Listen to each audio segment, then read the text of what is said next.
Hello everyone, what's up? Press15 here with another video review. Today we're taking a look at Transformers Studio Series Gamer Edition Voyager class Optimus Prime from Transformers War for Cybertron. The video game, not the Netflix series of the same name. Totally unrelated.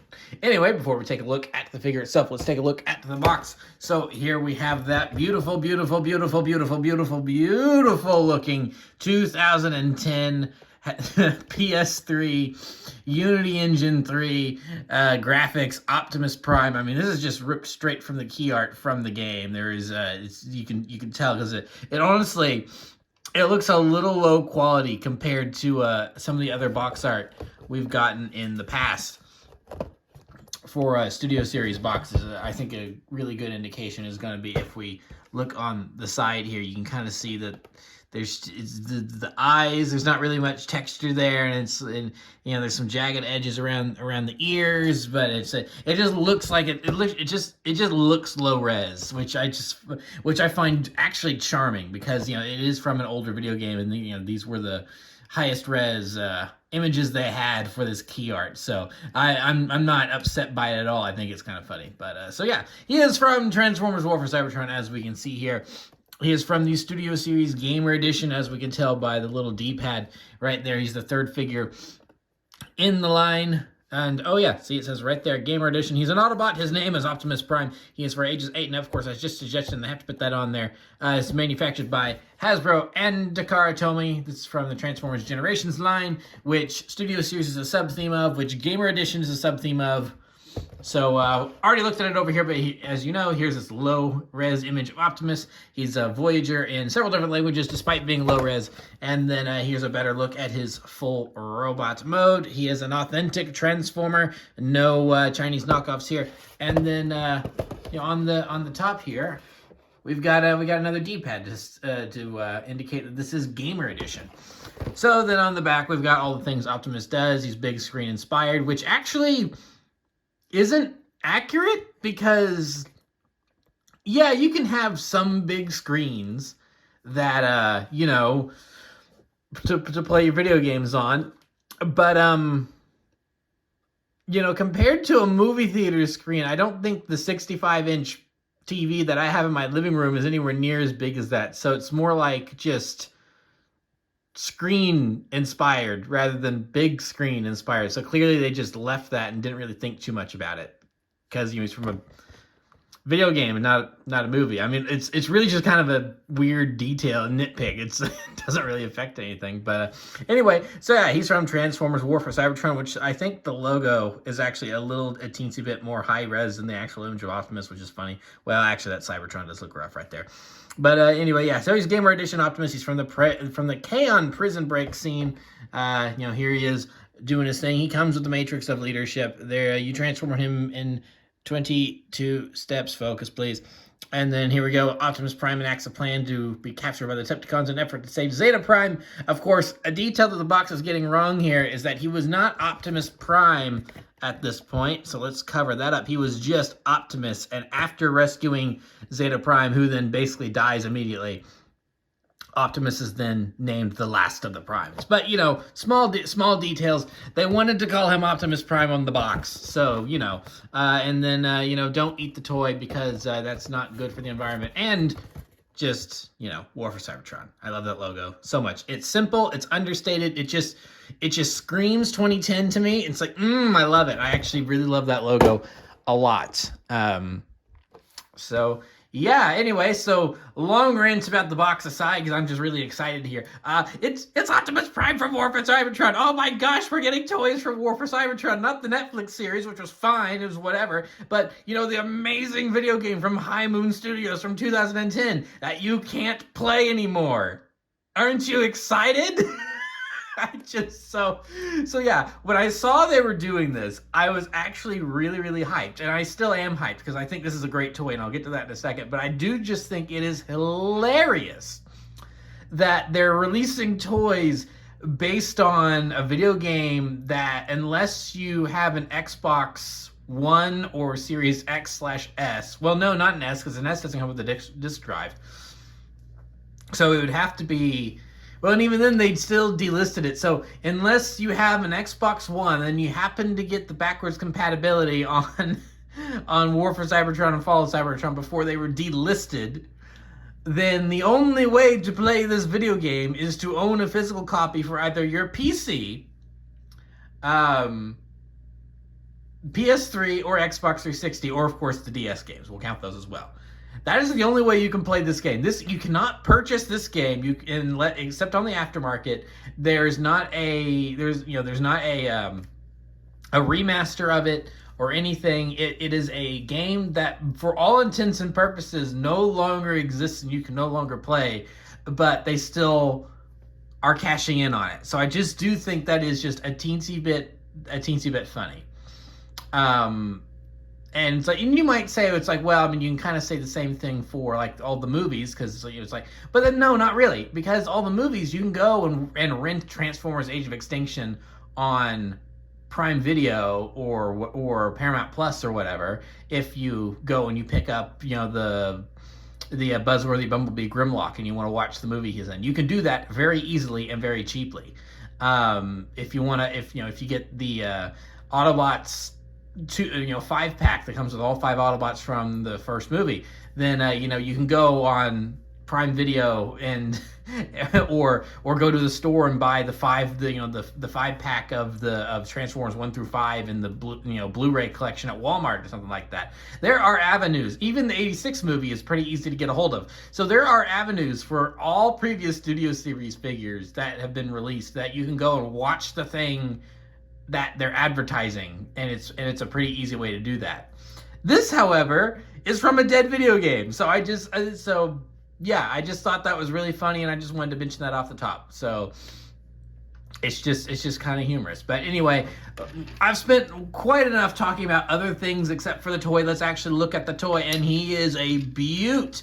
This is a nice, chunky, very slipstreamed at the same time Optimus Prime Cybertronian truck mode. I adore this vehicle mode.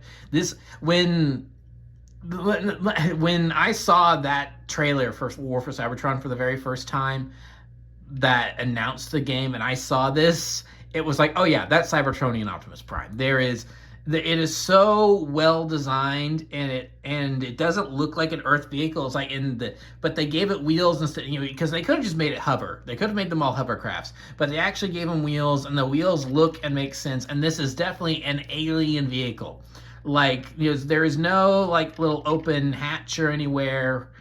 And his arms do kind of stick out there, but I don't really care about that much. It's not a huge deal because we're usually looking at him from the front anyway.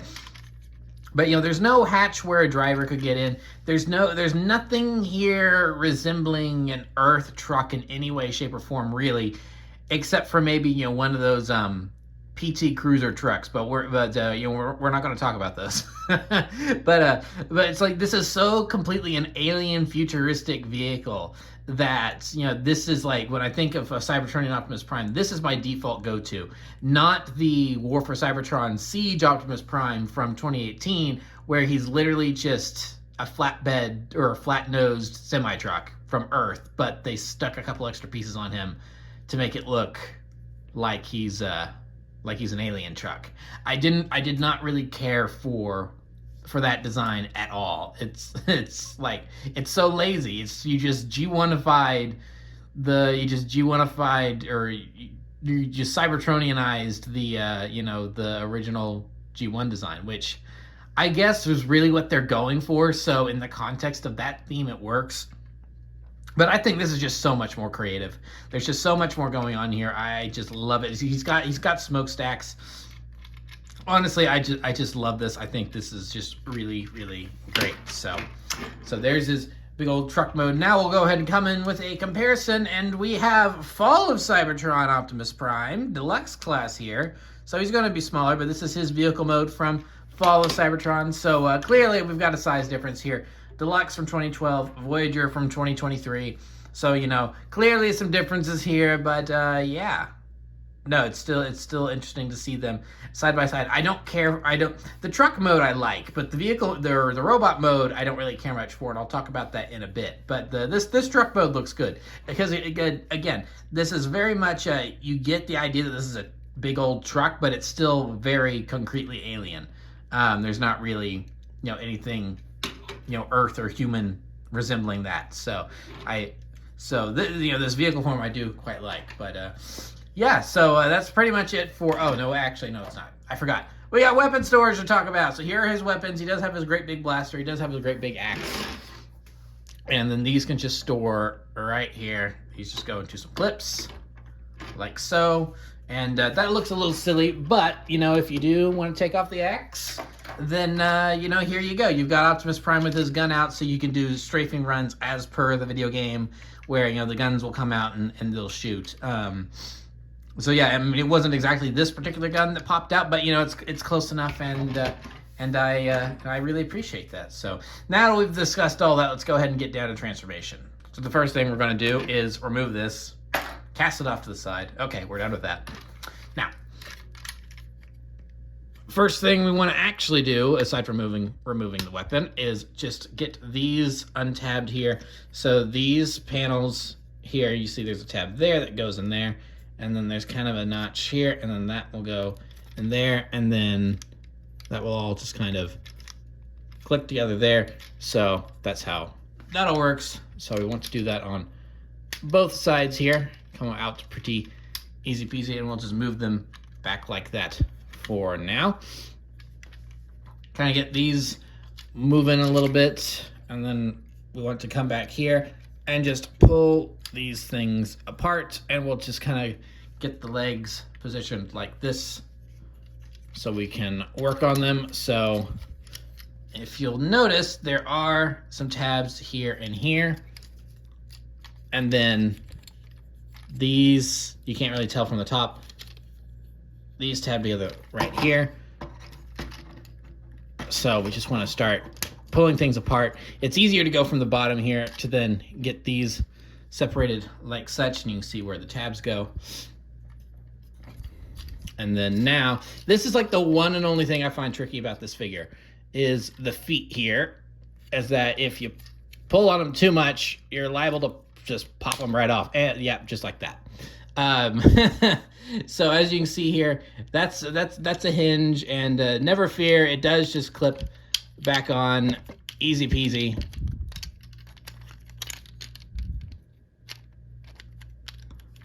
I think I just got to get it lined back up. There we are. See, like I said, easy peasy. So it's just a matter of kind of, yeah. So yeah, those get stuck in there pretty well. So it's sometimes kind of a little bit of a fight to get these off without just completely ripping the foot off, which I think is unfortunate. So let's try to actually do it right here. Just get this stuck back on. There we are. Nope. Yep. See.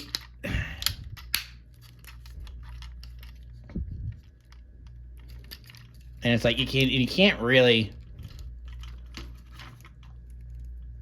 Oh, there we are.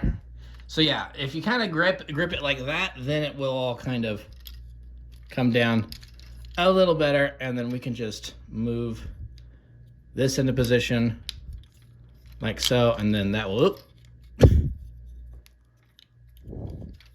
and then this will clip into there, and then we can move the foot up, and then come back here. Helps if you'll be able to see, and we'll just go ahead and move that in like such, and then there's that little notch there that will go right into there, and then pretty much have a camera bump is what we'll have.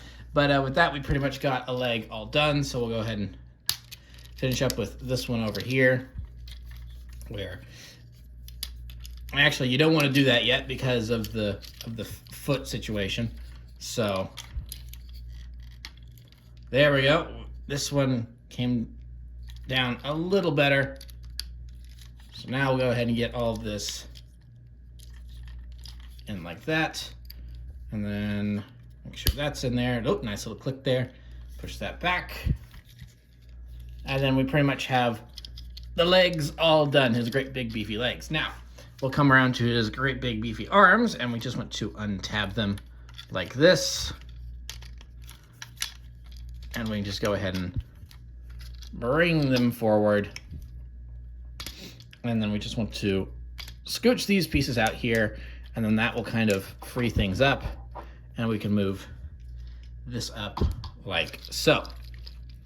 So now we can get these adjusted, and with this kind of out of the way, we can turn all this around because this is the way we want everything. So now that this is the back, we can just kind of bring this down like that, so that way it's out of the way. Look a little wonky, but we'll get there. So now we can bring all of this up like so. Then we can spin this around, spin this around. Oop, nope, not yet. And then spin this around like so. And then that just folds up all nice and easy, just like that. And then last but not least, these parts will just come in like so. And we'll just get all nice and tabbed in right there. So we have a nice, tidy little backpack. And then we can just get the arms situated the way we want them.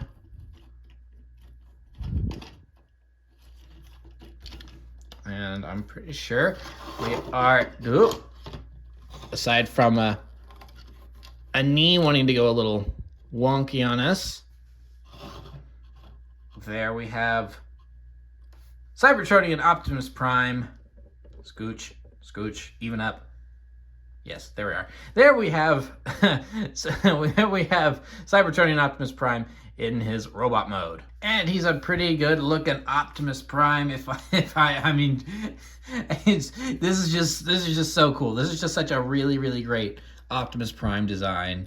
I think because it really is its own unique thing. I mean, he's got some small hints of G1, and that's something I just adore about the War for Cybertron game in general, and to a slightly lesser extent, but still mostly as well, with Fall of Cybertron, is that they really are recognizable, but still very much their own iterations and interpretations of these characters.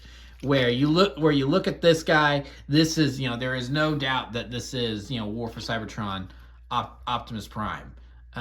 Where you look at some of the more recent Optimus designs, it's like, okay, is that from the Bumblebee movie? Is that from the War for Cybertron Netflix series?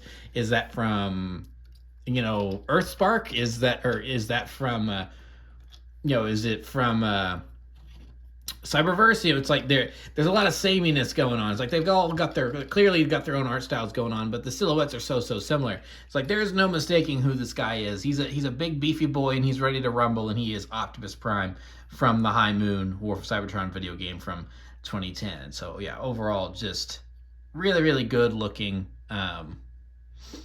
figure. If I did have some nitpicks, it's that there could be just a small dash of more paint in certain areas, because like as you can kind of tell in the box, with these, there's red in there, and it's like the same color red that's on his whatever torso area here, whatever you want to call that. So you could have just put that in there. It's like the head not having that, I kind of understand that a little bit more, because that is so small right there. But there's supposed to be that same kind of red glow right there. You can definitely see it in the box art right there. So it's kind of supposed to have that, but it's not a huge deal that's not there.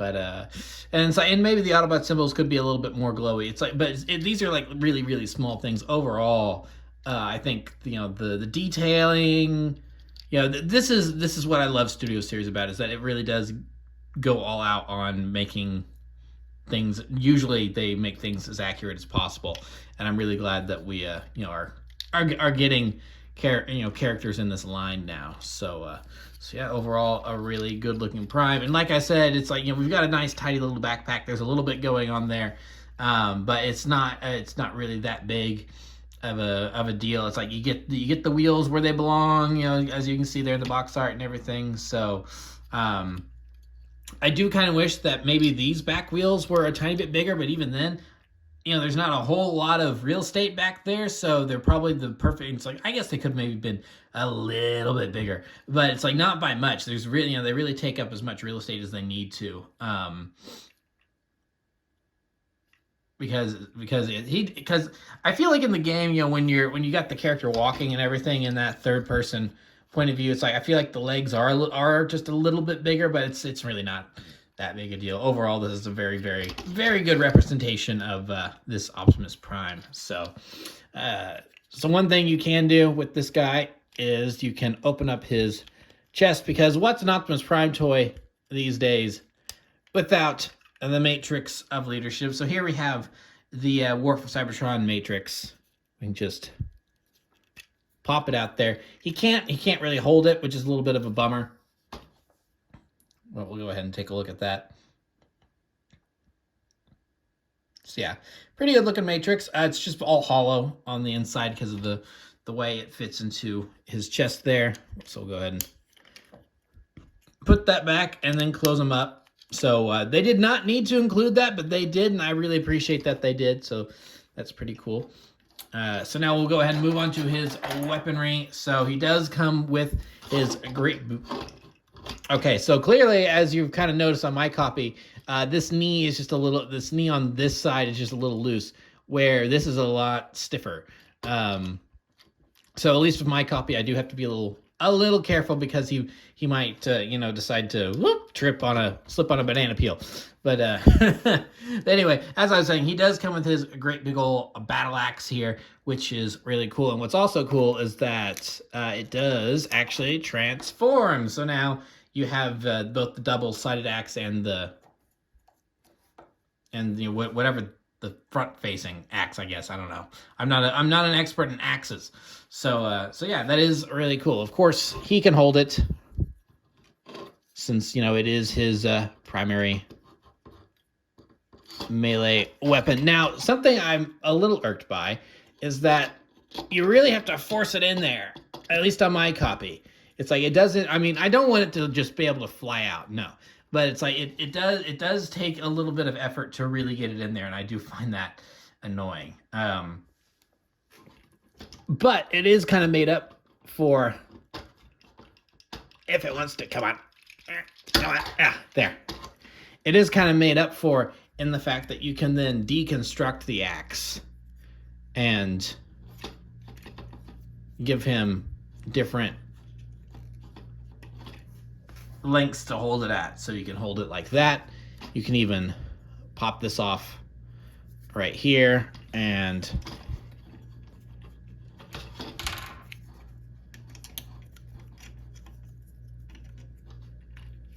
put that in there, and then well, actually, no, you can't do that, can you? Because that kind of gets in the way. Okay, so we'll have to do it like this. There we are, and then so that way he can do the whole. I'm holding it off to the side like that here. If we want to, if we're doing this, then yeah, we want to do that. So you can even have him holding it like that, which is really cool that they did that, because it could have just been just the one piece or something like that, or it just cuts off in the middle, and that was the only point there where it comes apart. But no, they did that. There's 3 different points where you can detach it and do it, and so it's like they really give you a lot of options with the axe. Now, could the axe have some better paint on it? Yes, for sure, but it's not really the worst thing in the world. I don't really hate it. So it's one of those things. I could add a little bit of orange paint myself if I want to, or I know there is a third-party axe that's being worked on. I don't know when that's going to be released. I think it's sometime in 2024. I can't exactly remember, but it's basically going to be this, but a lot better quality, and it's like with actual transparent plastic there and everything. So if that's something that you're really hankering for, then that's out there for you. But yeah, really cool they included that. And so we'll go ahead and remove this, and then just piece it back together. And then the other thing we can give him is his big old what was this? It was I'm pretty sure it was the Ion Blaster. I'm pretty sure it was just the Ion Blaster. They called it in the game. So I may be wrong about that, but so what we can do here, this is really cool, is that you can actually rip off his arm, take this, and there's a little, if the light wants to shine correctly, yes, there it is. As you can see, there's a little hole in there, and then it'll just slide right in there, so Optimus can have his weapon and be running around shooting Decepticons. So for the full effect, we will go ahead and get him in the third-person perspective here. Looks a bit like that. Yeah, there we are. Going, you know, aim around. So, very, very cool. Now, this one, now the left arm does not detach, because that was something you could do in the game where you could switch which side of the screen you're aiming on to get, you know, if you were in cover and you had to switch or something like that, or if you just preferred, you know, shooting this way instead of this way. So that was something you could do, which was really cool, and I really did like that. But you can't do it with the toy. This arm stays where it is. But you know, still really, really cool that they did at least give you the option to you know, completely rip off the arm and put that in place, since the weapons all, you know, transformed into their arms, and there were very few handheld weapons. Like, really the only handheld weapons there were really just the like the cannons that you could rip off of the mounts or whatever. So yeah, so that's pretty much it for Optimus. Now we'll go ahead and get into some size comparisons. Here he is with his Fall of Cybertron Deluxe version, of course, very teeny tiny here. And like I said, not a huge fan of this robot mode. It doesn't come across as bad in toy form. The toy's actually okay. The toy's actually pretty good. I don't mind the proportions in the toy mode, but the character model in the actual video game, his head was all tiny and his arms seemed too short, and his actual body and legs were massive. It's like the proportions were all just off. I mean, this guy was beefy for sure, but at least his proportions are correct, unlike this guy in Fall of Cybertron where he was just all weird.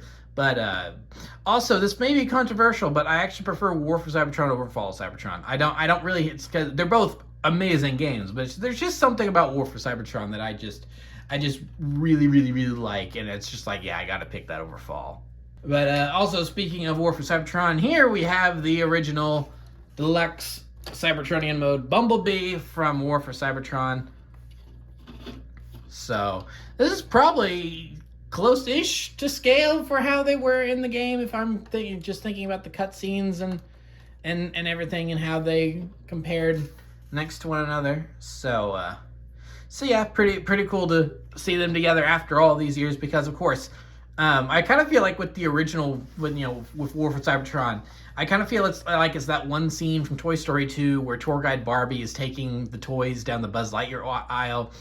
And she said, 1995, short-sighted retailers did not order enough Buzz Lightyear dolls to meet demand. Where when War for Cybertron came out, they only made 3 toys. And they didn't even come out in conjunction with the game, I don't think. I think it was like a whole 6 months later or something like that, where they made a deluxe Optimus, Bumblebee, as you can see right here, and Megatron. And that was, oh, nope, excuse me, it's I totally forgot about Soundwave. That was an egregious error on my part. It's why I forgot Soundwave, I don't know, because Soundwave is arguably the best out of all of them. But yeah, so they made those 4, and that was it. 5, technically, if you count the fact that they also got a cliff jumper out of this guy. I don't really, because, that was clearly, it's just a typical... It's like they gave him a new head mold, yeah, but it's like it ended up not being accurate to the Fall of Cybertron cliff jumper that we would receive later.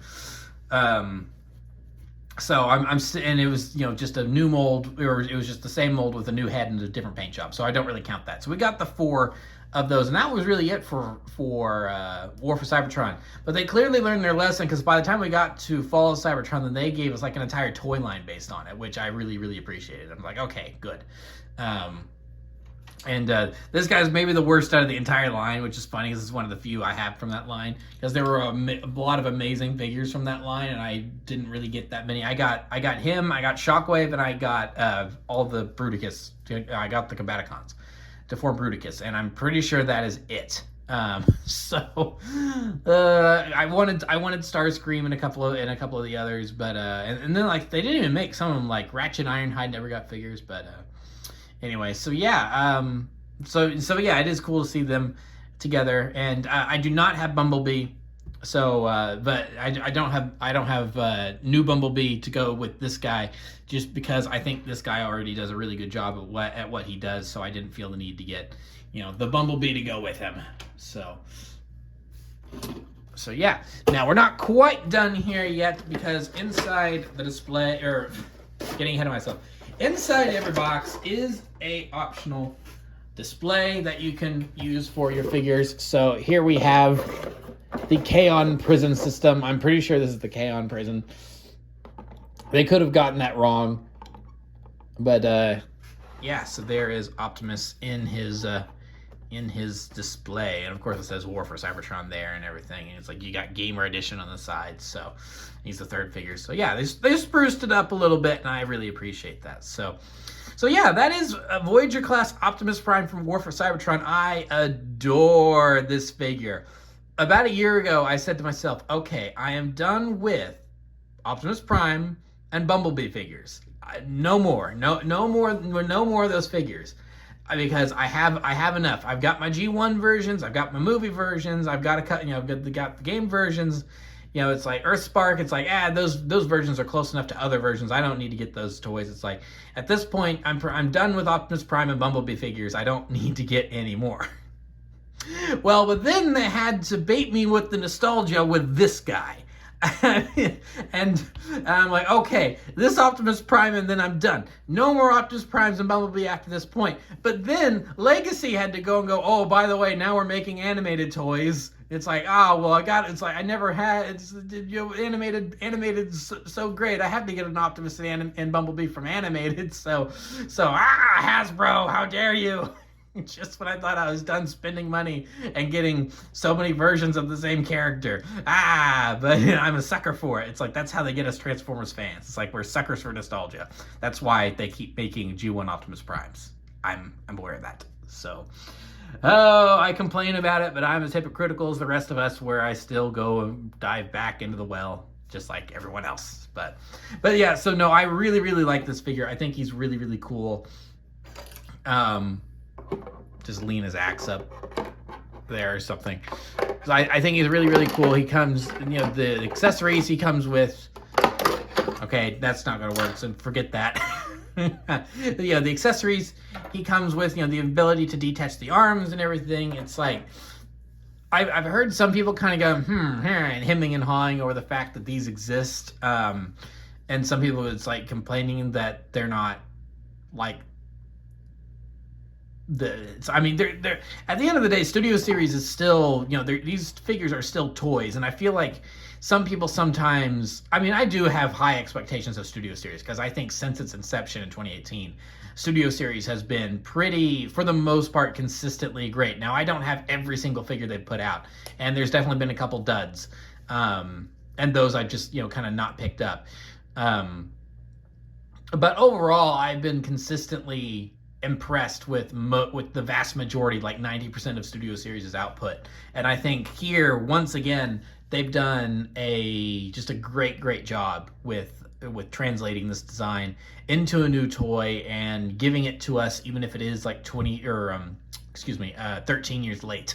Because I know there was an original version of this from 2010 or something like that from the Generations line, but it was a deluxe. It was a little smaller. This is just such a really, really good little trip down memory lane, and I'm really glad I have him. He'll look really great on my shelf with some of the fall Cybertron and stuff I have. So yeah, I would highly recommend you pick this guy up. He's actually a little hard to find, I think. So good luck hunting for him, because I did not see him for a long time, and then I just happened to make a random trip to Walmart for other things, and then I walked by the aisle. I'm like, oh, there he is right there. Okay, you're mine, and I picked him up. So So yeah, if you do want this guy, happy hunting, because he may be a little hard to find, but that could also just be my area. Who knows? So, but anyway, big recommend for this guy, and that will be the end of the review. So thank you so much for watching. Remember to like, comment, subscribe, all that great stuff, and follow me on Twitter and Instagram. Those links are in the description below, and I will see you guys next time. Thank you so much for watching, and goodbye.